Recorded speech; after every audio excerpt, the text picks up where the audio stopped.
નમસ્કાર મિત્રો, હું ખાસ આજે તમારા માટે સમોસા લાવી છું. આ એક ખાલી સમોસા નથી, આમાં ગુજરાતી ફ્લેવર, પંજાબી ફ્લેવર ને સિંધી ફ્લેવર જોવા મળશે. હા, આ 3 ટેસ્ટ એક જ સમોસામાં તમને જોવા મળશે. તો ચલો આપણે સ્ટાર્ટ કરીએ સ્ટેપ બાય સ્ટેપ. હવે મેં અહીંયા મેંદાનો લોટ લીધો છે, એમાં 1 ચમચી અજમો, 1 ચમચી મીઠું અને ઘી લીધું છે. મોણ માટે ઘી એડ કર્યું છે. તમે ચાહો તો તમે ઓઇલ બી લઈ શકો છો. મેં એકદમ કઠણ ડો તૈયાર કરીને સાઈડમાં રાખી દીધો છે.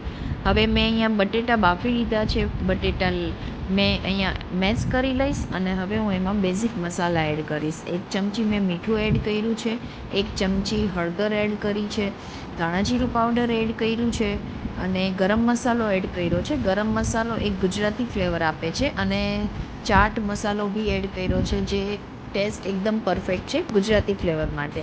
અને પછી મેં 1 ચમચી કિચન કિંગ મસાલો એડ કર્યો છે. કિચન કિંગ મસાલો પંજાબી ફ્લેવર આપે છે. હવે એક કઢાઈ લીધી છે, એક કઢાઈમાં 1 ચમચી જીરું લીધું છે અને મેં ડુંગળી પાતળી કાપીને એડ કરી છે અને 1 ચમચી જેવું મેં આદું છીણીને એડ કર્યું છે. એકદમ થોડુંક સોતળીને બરોબર પછી મેં ગ્રીન ચટણી જે આપણે બનાવીએ એ ચટણી 2 ચમચા જેવું ચટણી એડ કરી છે.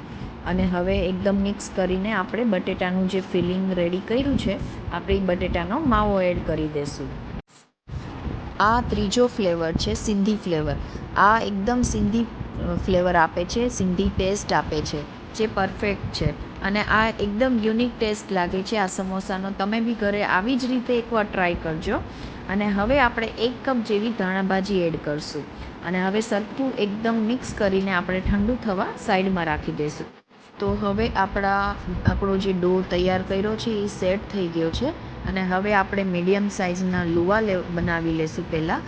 અને લુવામાંથી આપણે રોટલી સાઇઝ વણીને વચ્ચેથી કટ આપવાનો છે અને પછી વચ્ચેથી કટ આપીને આપણે સાઈડમાં પાણી લગાવીને અને એકબીજાની બંને સાઈડ આપણે સ્ટીક કરી લેશું.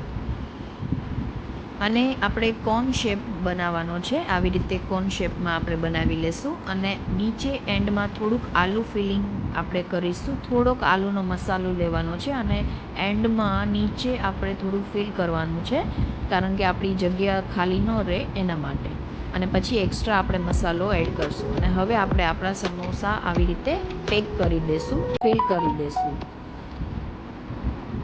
તમે જોઈ શકો છો જે રીતે હું બનાવું છું એ રીતે તમે આવી રીતે બધા સમોસા રેડી કરી શકો છો.